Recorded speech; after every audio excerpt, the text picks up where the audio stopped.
All right, folks, welcome on back here for another fantastic edition of our Traders Talk workshop here this Tuesday, August 22nd. Great to see all of our students and members alike here inside our live trading room. We just had John before, Roberto, Mark, Kathleen, and a lot of our students and members joining us here. So, hey, just give me a quick sound check. Let me know if you can hear me loud and clear there. Or otherwise, if you're joining us on social media, whether it be Facebook Live, LinkedIn, Twitter, YouTube, etc. Hey, great to have you back at the same time. So, for any of our new students here, hey, welcome on aboard to Traders Talk. This is a weekly workshop that we conduct mainly inside our live trading room each and every Tuesday morning. So for any of our students and members there, you folks certainly know, just to send over any quick questions or trades right over to my email address, josh@ctutrading.com.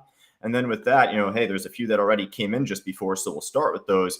But hey, we had a really nice trade just before on a few different stocks, heading into this time. So I want to go over what just happened, not even from the market open. We'll talk about that coming up.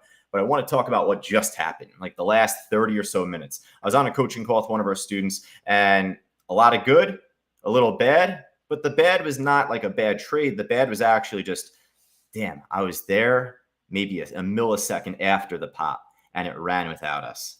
Isn't that a bad feel? Let me ask for Barbara, Brian, Margaret, all of us here. Has that ever happened to you? You turn over to a stock and it is there for the taking. It is literally right there at the breakout, and you're setting up your order and it just pops up much higher. And you're like, shoot, I don't want to chase this thing because, hey, just like we always talk about, the more that you chase, the more exposure that you give yourself to taking a potential loss. So, hey, heading into 11 o'clock or 10:30, are we trying to be more of a gunslinger at that time compared to before? Or are we trying to be more cautious?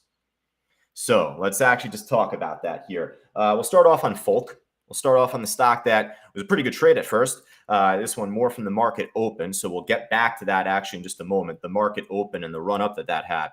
But just before, I was on a call with one of our students, and we were looking at this initially. We were looking at this test 6. And from earlier in the morning, it broke over $6. It false broke it and pulled back. It definitely shows it was holding it as resistance for a good while after. We always say trust whole number levels, as far as where the iceberg orders are often likely to be located. So at the time, myself and Larry were like, all right, well, hey, this looks like a pretty good setup. And not only that, when you look at level 4, which I'll bring up here in just a moment if I can. Bear with me here, folks. I'm actually a little verklempt right now. So right here, I got a bunch of crappy lines here otherwise on this book map. I'll delete that. And you could see now, big iceberg order. Actually, at first, this was like 80,000+, 81,000 or so shares, even more on the ask. So we know that's resistance. Well, more or less, that popped up after it had pulled back from this point here. So that iceberg never got tested during this consolidation or from the original run-up. That order wasn't as big from back then. Well, what time is this at? This is at like 9:54 in the morning, 9:57 in the morning there. By the time it moved back up to $6 to retest that level and actually break through that order, it wasn't here. It was here. And that actually shows that it was even longer from that last test in terms of time. It was about 30 or 35 or so minutes, right? Just about. That's a lot of time in day trading land here when it comes to a retest or a stock testing a big level. What we often talk about more in the phase 2 curriculum, and certainly with Fausto in phase 3, is the more often that resistance is getting nipped and gnawed at and getting weakened, especially in a shorter time frame, shorter concentration, that's where you're more likely to see that better move. Now, for 82,000 shares on the offer that we just had here, and it retested it even from the market open from the original run-up, this was an A-plus setup to where I wanted at least 50 cents, if not a hell of a lot more. There's also something on top of all of this that stood out. If you did your level prep this morning that you saw this, is there anything that you see on the daily chart that sticks out here, folks? Don't mind the circles. You see some circles there. Don't mind the circles. That's not it. But anything that you see looking at that daily chart? Xavier says a massive gap, not only just a gap, a massive gap. Absolutely. This is a gap fill opportunity.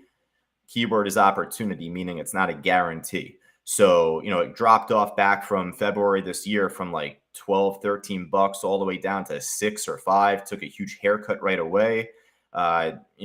Topped off here at the time right around 650-ish, 661 on March 1st, and then dropped much lower.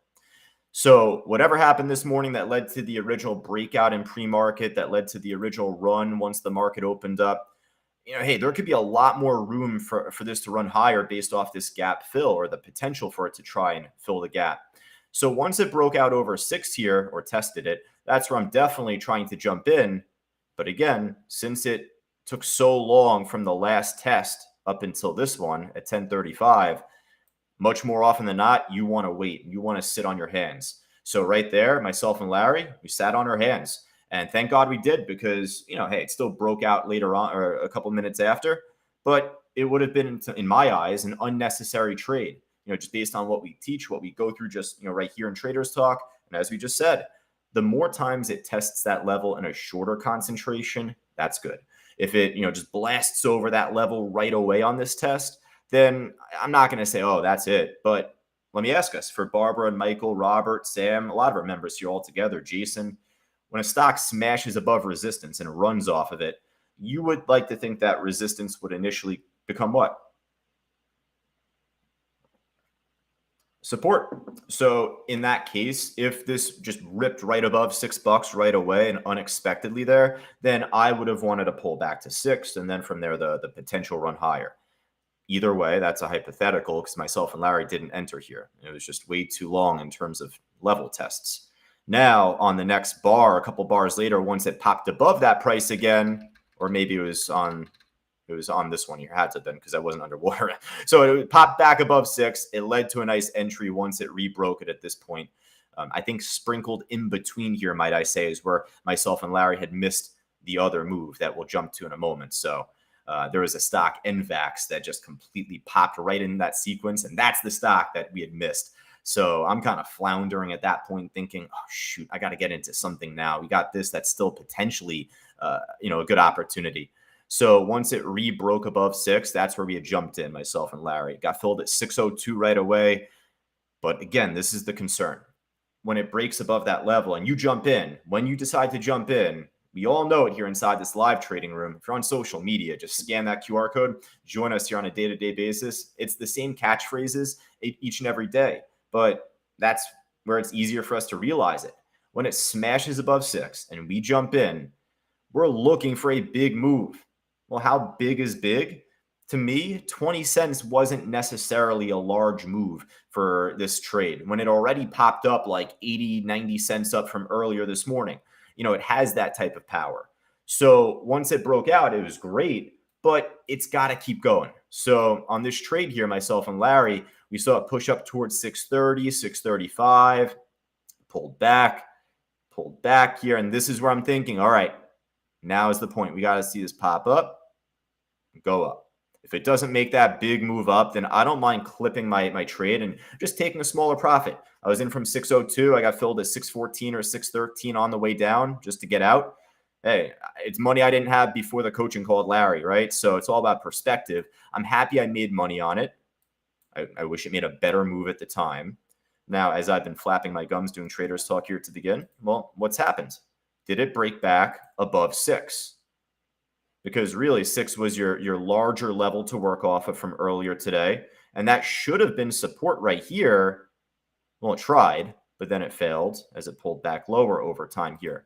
So if there's a real opportunity for this to try and fill a gap, it's got to not just hold over 6 as it needs to do it here, but from earlier, I wanted more than 20 cents, 25 cents here. You had an iceberg at 650. I think that there could have been great opportunity to see 650. And again, as we had said, we had that top from the gap fill here originally at like 661. So I hope for my sake it doesn't make that move now while I'm doing Traders Talk. There's plenty of other trades we got to cover and emails that we have to address and questions. But hey, if I come back to this trade on my next coaching call at 12 o'clock and there's a chance to jump in, I won't hesitate because it's very liquid. This stock has a tight spread, great order book. Granted, the more volatile it may become, then this will thin out. But this checks out. This is a great tradable stock, I think, right now to at least keep an eye on. It's got to keep it, over 6 at minimum. Now, here's what I was talking about, though. And it's still going. Damn it. All right. So NVAX, right? NVAX was a stock from yesterday. And at least this morning, it was on the morning watch list, if I'm not mistaken. I think Fausto slipped it on there first. So we were looking for a higher high. And basically, when I was kind of jumping back and forth from that FULC with Larry just before, I turned over to NVAX. It was originally on my Bookmap page. I turned over to it. It was like looking just like this. It was like just right there as it was breaking out over the highs. And let me show this to you here. Where is it? Right there. Easy to say, oh, it broke the pre-market highs. Oh, it broke the high of the day here and led to a great entry. Well, of course, but if trading was always that easy to where, hindsight mattered a lot, then we wouldn't really be here, right? Any one of us. It's to say that the more that we recognize this in hindsight, we want to be more reactant in the moment. Well, hey, even at this point, what happens here? We had a lot of buying, not just off the top, but like the price 865. So originally it was coiling up. It had a tough time breaking over it here across the morning session. But with how much green, how much buying pressure that we had, man, I turned over to it. I think it was already over 865 by the time I turned over to it. So I'm like floundering, trying to jump to like fix my order here. And it's already popping up more and more. I'm like, come on, I don't want to chase, right? Neither do you. And you hear from myself right now as well. So, for anyone that feels like they're always in that position where they're just missing a big move, it does happen to the best of us. It really does. It happens every day to me. And this was a very prominent example of it happening, because not only did it pop in my face and run without me, but folks, it's still going. So, on this trade, this could be easy for me to say in hindsight, but actually, it's probably not as easy to say. I'm being transparent. I wouldn't be in this trade now at this point. If I got in where I could have and should have at 865 or above, I would be out at this point, even with it pushing higher. And here's why. Because, today's a Tuesday morning, but it's the dog days of summer still. Even from before in the morning session, the market open, you want to take nickels and dimes, or at least take the profits sooner rather than later. Well, once this broke out here, you're looking for a big move. What's our next resistance above 865? What's our big resistance to work off of overall, just generally speaking? There's a few of them.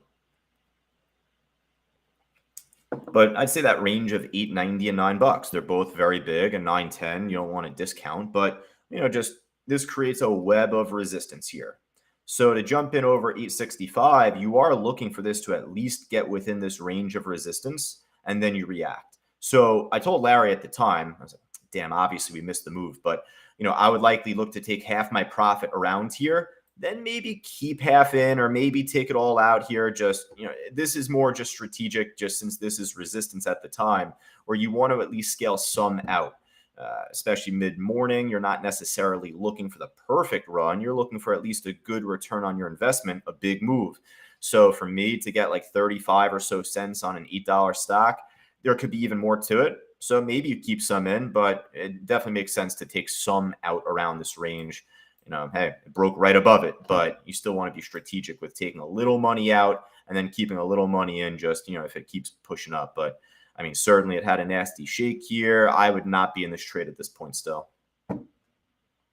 Doesn't mean it's going to drop. Just saying that, at this point now, I would have felt very accomplished getting out where I could have around here, around 895-ish, or maybe slightly above around here. But hey, hopefully there's more room over time, not just on this NVAX, but later on perhaps on the FULC. So I do want to jump back to FULC. That was a nice move from the opening session. We talked about the 6th level and what it's doing right now for us. So, but this was a nice trade from the morning session as well. So we were talking about this in the phase 1 stock course just yesterday in terms of tradable, not tradable, and scanning throughout the day. This stock popped, I think, at 7 o'clock, didn't it? Ended up making a nice pop at 7 o'clock in the morning, and then from there ended up continuing to push up over time.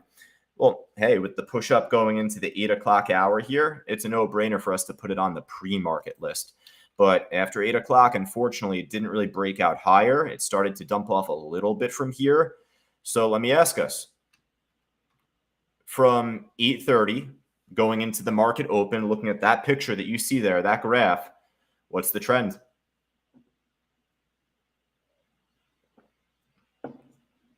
It is down, right? All of us saying down. So rightfully so, we had it on our watch list because it was still very active, but the trend is down leading into the open. So I'm not going to be overtly bullish on this right away. I would need to see support hold. If it breaks over a big level, I'd want to see it hold as support and then feel really good about a potential move up higher. If it fails to give you that potential big move up higher, then odds are it's more prone to go the other way there. So let's take a look at this on Bookmap. I'll bring it back up here for all of us here, the heat map here, level 4.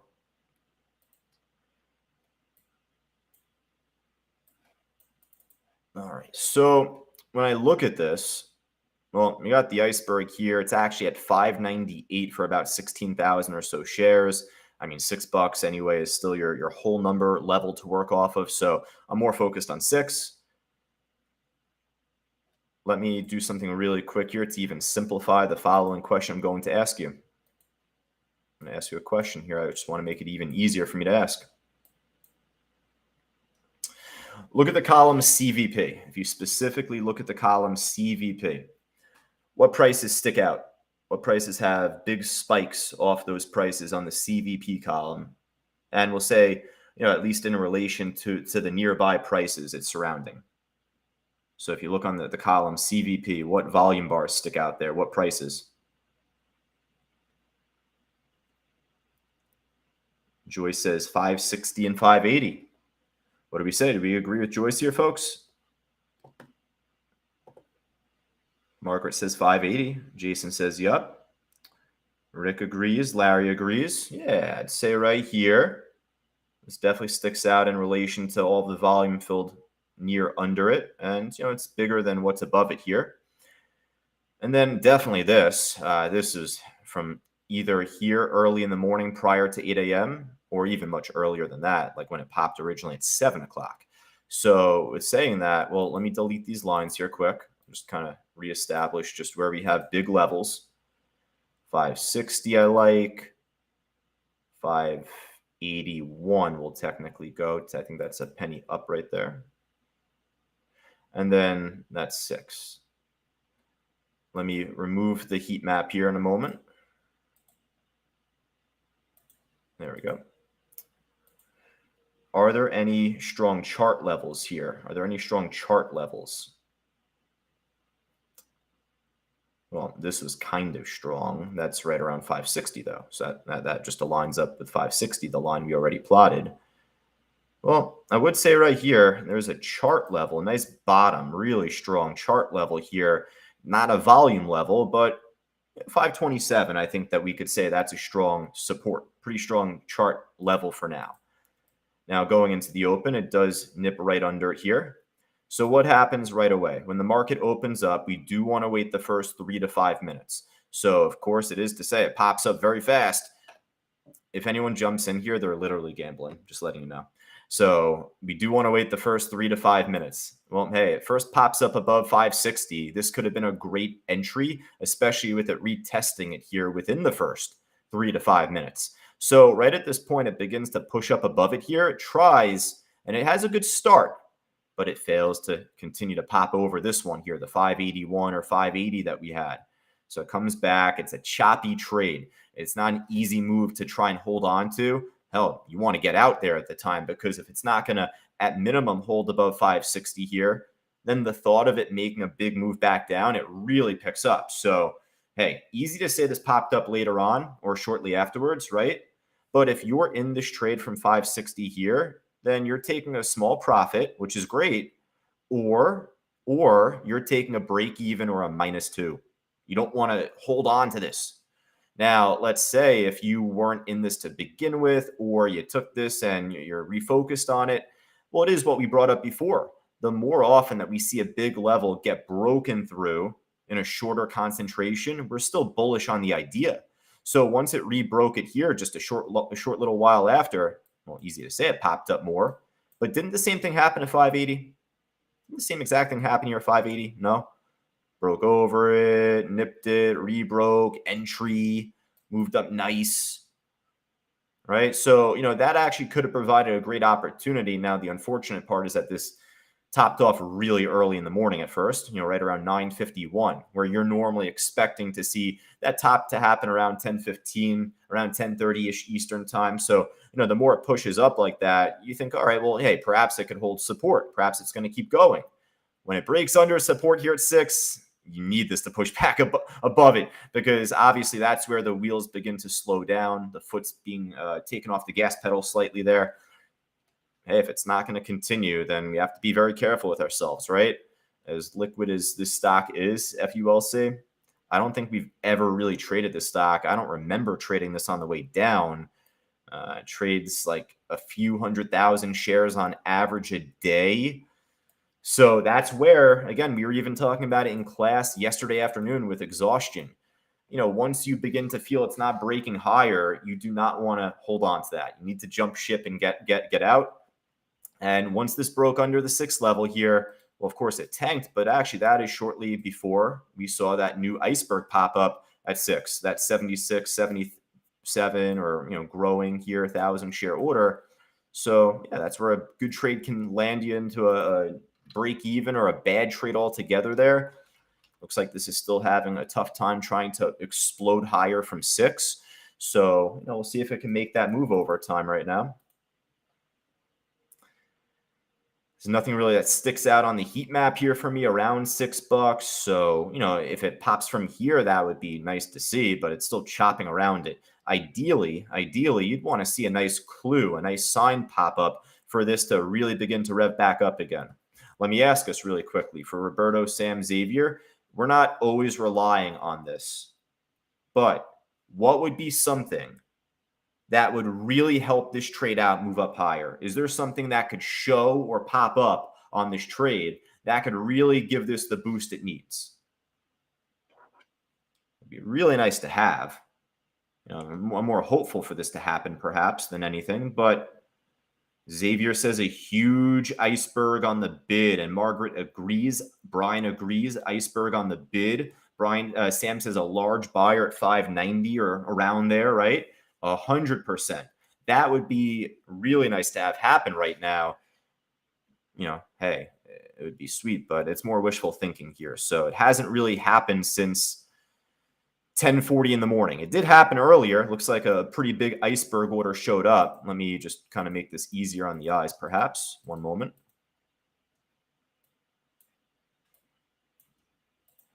So if you see this dark orange line here, it popped up right before this ended up breaking above 6. Between you and myself, just swear to God, I swear, shoot straight, folks. When I was with Larry on this call, I was so flustered by missing NVAX, and once this broke over 6, I jumped in. I didn't notice this at the time. That's nice. So actually, if you even go back a little bit, if you look faintly, perhaps this order was laddering up here at first. Originally at 550, now at 560, then at 580. Are we going to see another ladder pop up here? You know what? Maybe it's not as wishful thinking as it could be just seeing that pattern redevelop. Now, if it doesn't show up, there's still a chance where it could pop, but don't hope and hold, right? No matter what, the stock is still up a lot percentage-wise today, based off yesterday's close, still at 53%. So if we don't get that, then, or if we don't see that order on the bid show up, then you do need to be careful of lower highs for it to snap back down here and drop.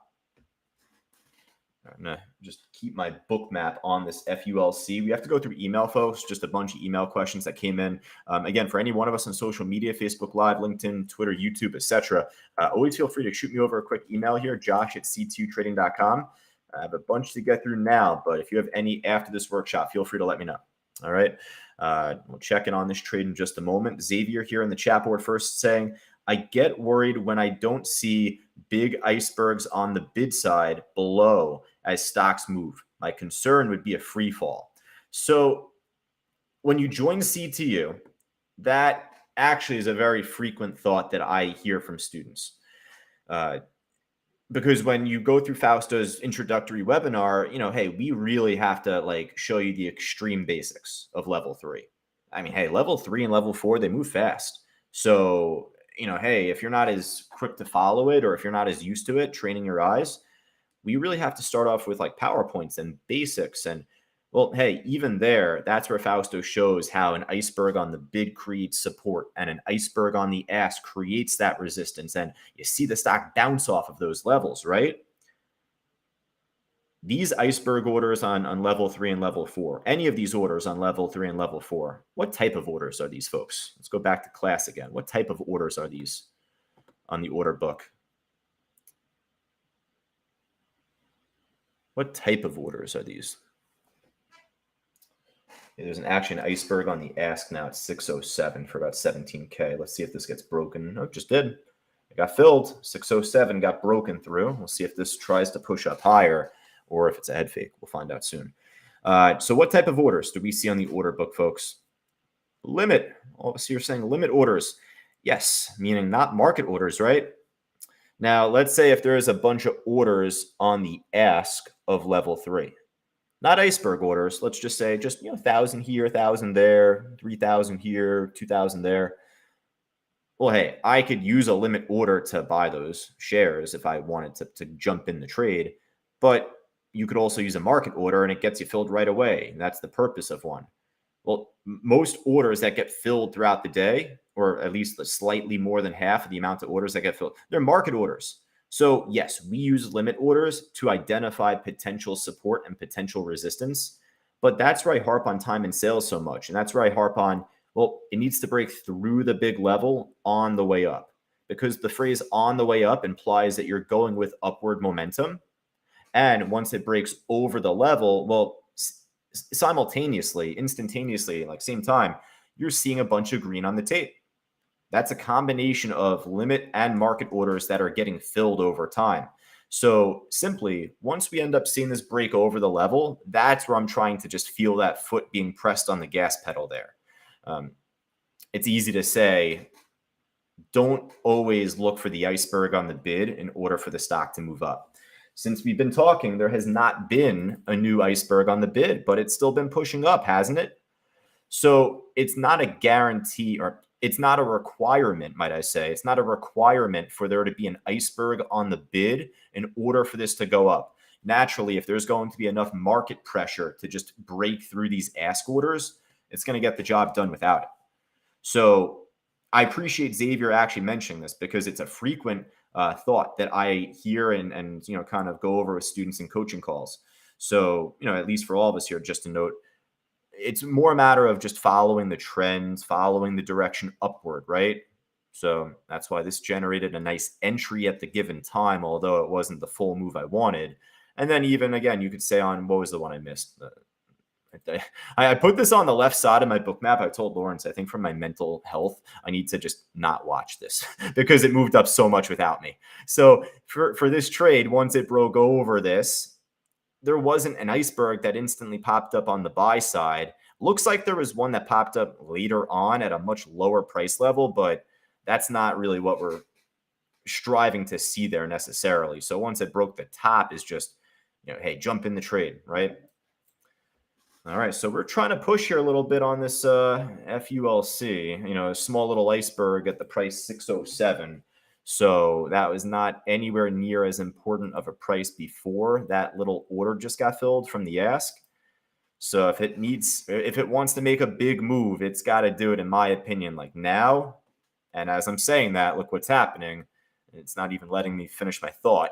It just pulled right back below 607 and right back to 6. This is a chop fest. So, hey, it's good to be patient oftentimes.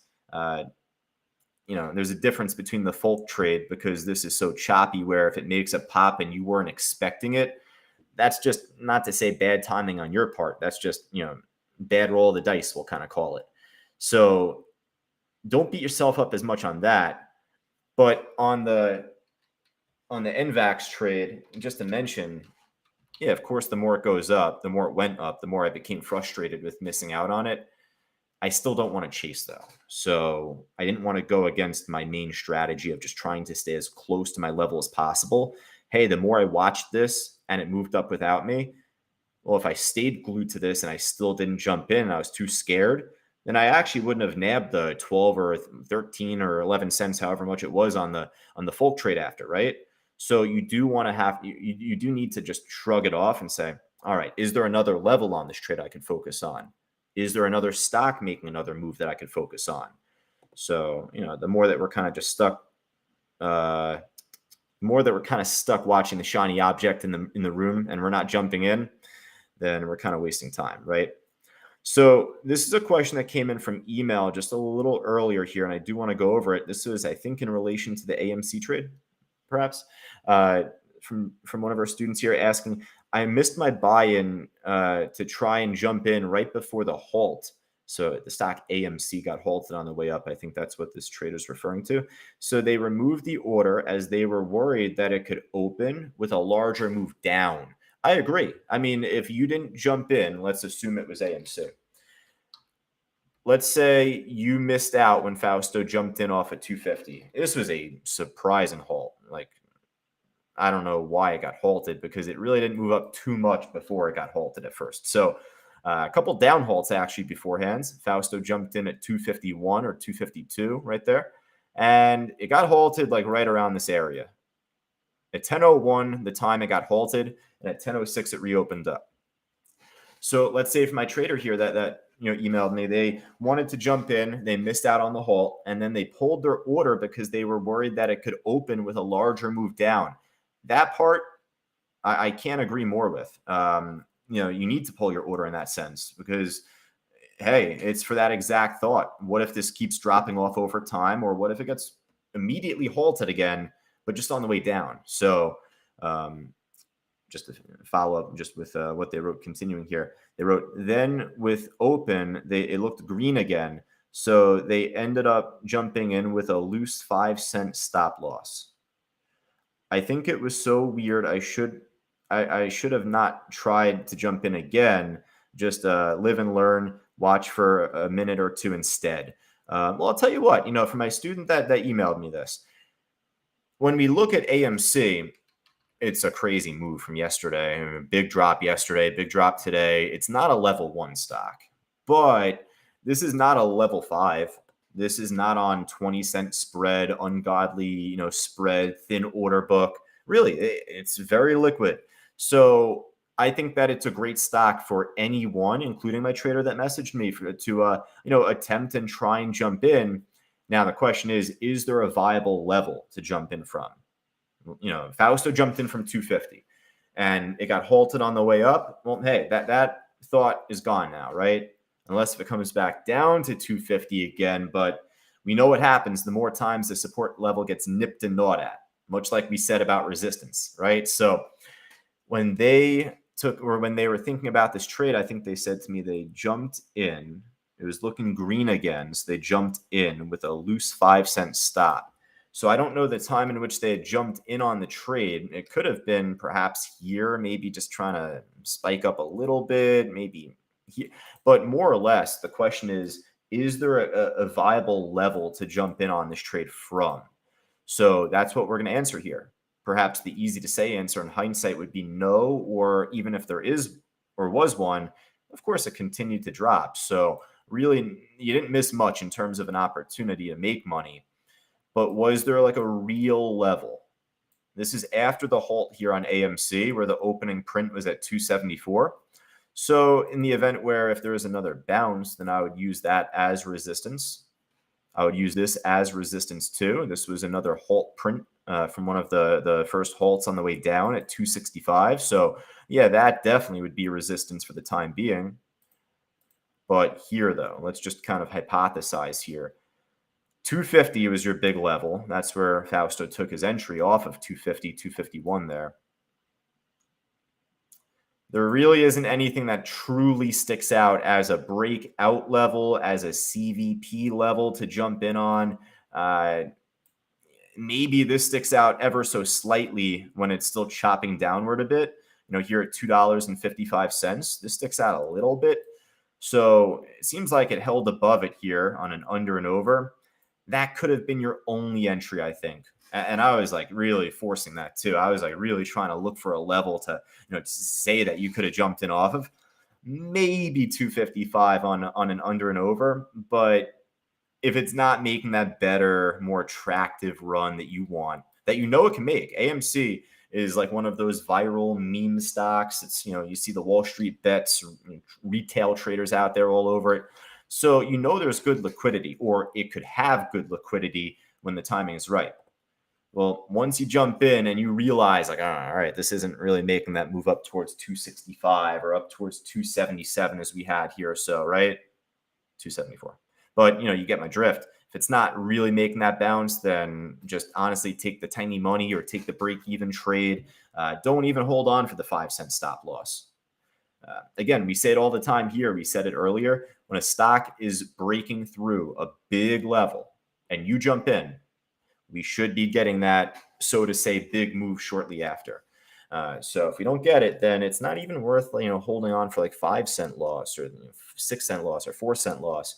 And just take the break even and just damn, all right, didn't go my way. That stinks. But like even here, we just said before, we were looking for this to try and explode off that 6, and then eventually we saw 607, and just now it didn't do it here. So you don't want to be held liable for a larger shake on the way down. This is such a choppy trade right now too. So, there's a couple of great entries that we could have had even from before when I jumped in with Larry. But even here, this could have been good, but it didn't go. Could have been good here, but it didn't go. And you don't want to keep trying to like bash your head against the floor. It starts to hurt after a little while. If this pops up suddenly without me, then this is after now seeing how choppy it's gotten. I'm willing to live without this, or I'm willing to live with this running without me. If I suddenly stumble to this trade later on and it's the perfect breakout opportunity and I take it, I'll feel happy. But man, this was a mess beforehand, if anything. So it's not an easy trade here. And for that very reason, you don't want to be held liable for a bigger drop if there's no need to hold on that long. Just look at HKD. HKD from earlier, this had such a nice run up from before. Larry, this actually worked out in our favor. This would have worked out really nicely. So I was on my call with Larry here just earlier too. See him coaching call, and we were looking for another move, and I saw the HKD pop. It was a little after the fact, and I told him, I said, hey, like we had a couple of big levels that we had from Bookmap right around 667.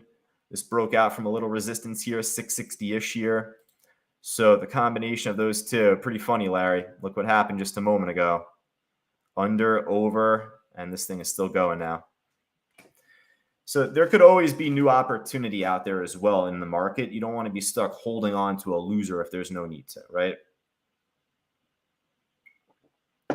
All right. So really quick, folks, I have to just sift through my inbox right now. There is a question I did want to jump to here in a moment. Oh, actually, speaking of Larry, let me actually answer Larry's question. I told him I was going to get to this. So let me ask us here, who here is trading or who here is at their desk at a minimum at 8 a.m. Eastern time, 6 a.m. or 5 a.m. Pacific, 7 a.m. Central? Are you at your desk at least by that time? A lot of us saying yes, expectedly so. Well, I'm sure a lot of us see at 8 o'clock in the morning exactly these crazy big spikes up and down. I mean, across a lot of these very active stocks, whether they're up or down, they're very active and trading a lot of volume. Does everyone, see this happen on a day-to-day basis? These big spikes and wicks, even after 8 o'clock, there was one here, right? Ooh, scary, right? Watch, I'm going to go to like all these different trades that we have from today. And even look at my side list stock, my favorite, Mara. Well, at 8 o'clock, it's not the biggest one compared to the Folk trade, but a little spike right there, right? Stock like AMD, 8 o'clock, spike. What else do we have here? What else? What was another one that we have from earlier today? IO&Q, 8 o'clock, spike. What is it? Why is it? How do we react? Right? That's what we want to know. Well, I shoot straight, folks. I'm not going to talk out my ass here. I don't have a 100% proven reason for why we see this spike at 8 o'clock. My belief, my hypothesis is that that is a combination of dark pool prints and late prints from earlier within the pre-market trading hours. So if you see, like, let's say IO&Q has had a big spike, it also could have been taken from the previous trading day.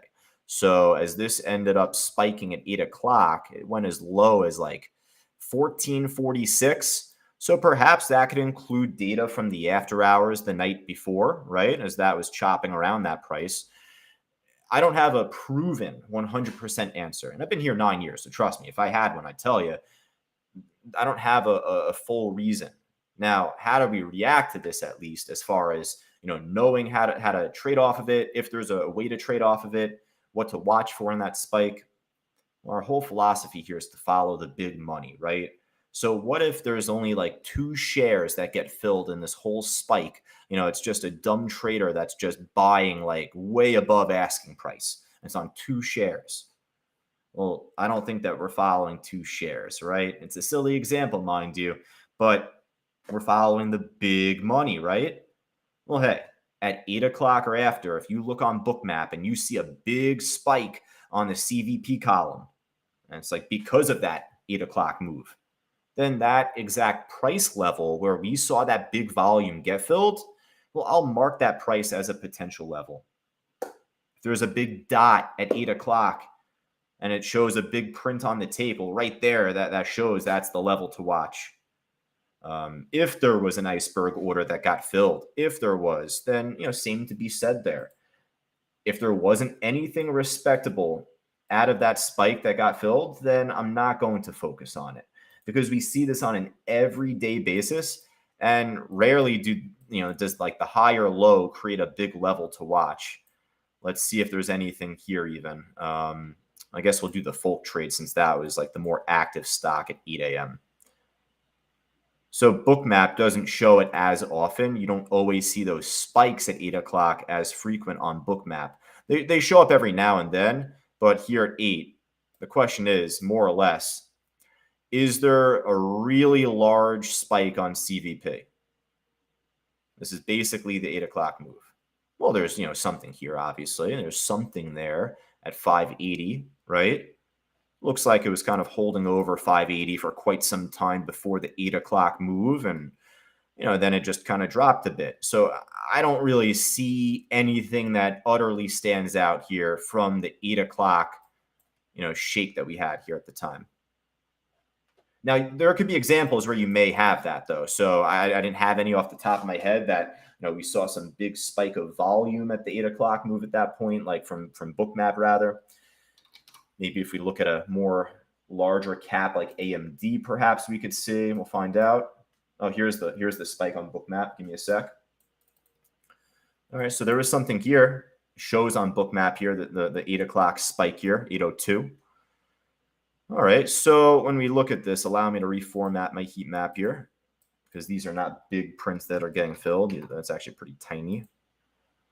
Yeah, there isn't any dot or transaction larger than 10,000 here, so none of those circles were really that big. When we see this, though, well, obviously we have some wild spikes, drops here. Let's do our best to take our eyes off of the actual spike down, because it looks intimidating, right? I'm telling you, unless if there was big volume filled within that candle, I want you to do your best to disregard that spike, disregard the wild move up and down here. But otherwise, is there something I could use? Well, again, this is kind of just accounting for this whole chart picture. This chart picture is about like 12 or so minutes worth of time. No, more, it's like 20 or so minutes worth of time here. So across this 20 minutes worth of time, yeah, this sticks out. Was that really from the 8 o'clock move, though? As I zoom in really tightly here, let me ask you, look at the CVP column, or columns, we'll say. What price has the largest spike on the CVP column? What do you say? Dennis here saying, when I become a member, I'll have to force myself to get up at 5 a.m. to get into the classes. No, not necessarily there, Dennis. Not necessarily. We have some students that are early birds, and if you're up very early on the West Coast, I commend you. I really do. But if you are able to get at your desk at 6 a.m., I think that you're in a good position. You're not going to trade pre-market, stocks as much, but that's okay. You're setting your morning up for the opening bell and the following 4 or 5 hours ahead. So if you get to your desk at 6, I think that's good. I think that's pretty fair. Any later than 6, I think that you're starting to thin yourself out with time to prep. So you can give yourself an extra hour shut-eye there. A lot of us saying 108. A lot of us saying 108, right? Look at the CVP column. right here. Now, we do see an orange line that stretched across the whole heat map, and that represented an iceberg order at the time, or an order at the time, I should say. And well, hey, at least something got filled there at 8 o'clock. At least there was a little more that got filled there at 108 from the 8 o'clock spike. Okay, how did 108 become a big level? Was it a big level? Did it become a clear level to watch? Well, when the market opened, of course, it dropped. We know reversal time is around that 10:30-ish, 10:15 to 10:30. So this is one of those cases. Hey, it was a little choppy, slightly, not incredibly, but slightly. Hey, at first it broke under it. It broke back above it. Well, once it starts to nip and gnaw at it here coming up, there could have been tests where you look to have jumped in perhaps on this candle or this candle. And I'm telling you, you're likely taking a small loss right away. In and out, in and out. It's like, damn, I want that bigger move shortly after. Well, once it re-breaks it, just coming up a couple of minutes afterwards, it stays under it. It makes the better move over time. And again, if we're focused on around 10:15 to 10:30, looking for that reversal, well, so long as it stays under that 108, that big pre-market level that we just looked at, then you're following the cyber clock. You want to do your best to follow the cyber clock and at least go until that 10:15-ish maybe, or maybe more. Obviously, it reversed around 10:30 or tried to. Just broke a new low now. So, hey, that's actually not a bad example there, Larry. Not always, though, are you going to see really any action at that 8 o'clock move, though. Like in terms of volume, you're going to see some spike. But as easy it is for me to tell you this, hopefully you do your best to just try and block out that noise, block out the lows here, or any of that, or the high. That's not what I'm focused on. We're following the big money. So if it shows on Bookmap, big volume getting filled, by all means, I'll respect it. But otherwise, we just move on. We just kind of do our best to block it out, let it be noise. All right. So, hey, folks, we're going to finish up Traders Talk in just a little bit. Hey, really quick, if you're on social media, just scan that QR code if you wanted to continue this conversation inside our live trading room. Get you on a week-long trial with us here with students like Grant, John, Lawrence, Sam, Margaret, Kathleen just before, Carol. Great to see Carol as always, and Barbara and all of us here. So let me know if there's any other stocks, folks, that you'd want me to look at or go over before we finish up here. Got a few more minutes left. The HKD trade, we left off with it here. Name of the game is to make higher lows. So it's still kind of holding a higher low technically. Not really a clear level, though, to work off of those support. $7, it bounced off of there, but for how thin this stock can be, we want this to make a stronger breakout over time. So ideally for this trade now, I would say if it can really make a strong break over 725 here, darker orange line at the time, definitely a lot of big volume and specifically big buying at that.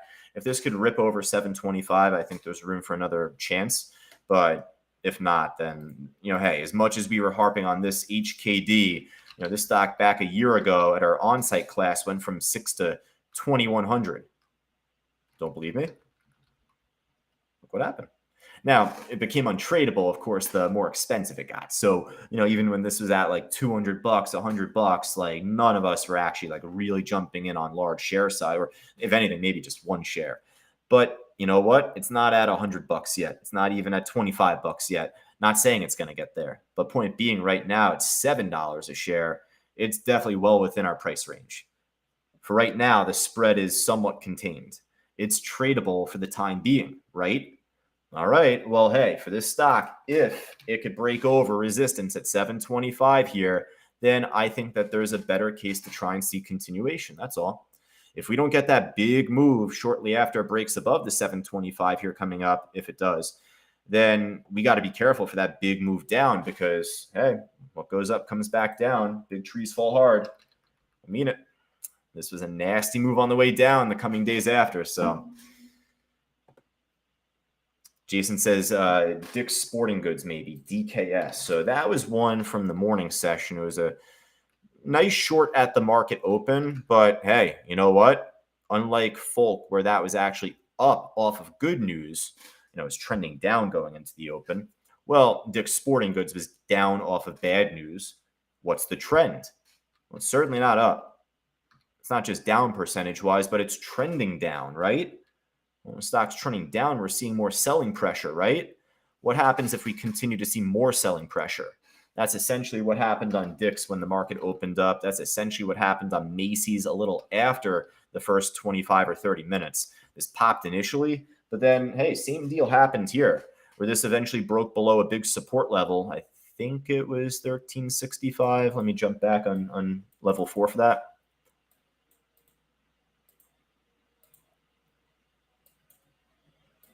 From pre-market going into the open. Yeah, so it was 1370. Big selling pressure here, big selling pressure here. Well, after the open, what happens if it breaks under those levels again? It took a little bit, wasn't right away for this trade, the short on Macy's, but once it rebroke under 1370 here, smooth sailing. Once it broke under it here again, it flipped this into resistance and then dropped more. So there were some really good shorts this morning, just across the whole market. Dick's, Macy's, I think there's a couple others out there too. AMD, obviously, we spoke about. All right. So, hey, folks, let me know if you have any other questions, any other trades that you'd want to send over my way. I think I got through them all. So, for all of our students here, certainly more than anyone, private chat me, not even email me. I'm going to type my email address here in the chat board. But for all of our members here, we teach you this right in class, in the first class that you have as being a gold student. But if you see my picture in the chat board, if you see the 3 dots to the right of my picture, you could select the option to private chat. It takes you away from the public main chat here, and it's like an instant message box. Any questions that you have, any trades that you want to go over, any follow-ups that you have here, please let me know. Just private chat me. It's the easiest, most direct way for us to communicate throughout the given day here. So let me know. Otherwise, for all of us on YouTube or on social media, my email address for you there is right here. I post it one more time, josh@ctutrading.com. But hey, we'll be back later on this afternoon with the afternoon meeting at 2:30 Eastern. We hope you enjoyed. And again, scan that QR code on the top left of the stream just to get you access for a week-long trial inside our live trading room. Hey, for all of us there right now, we'll see what's out there heading into the slower lunchtime of the day. Hopefully we end up getting that continuation on the Folk overtime. Doesn't look like we're getting it now. All right. Well, hey, there could be plenty of other trades out there otherwise taking us into the afternoon, maybe NVAX again and others. So, hey, I'll catch back with everyone this afternoon. Talk to you soon.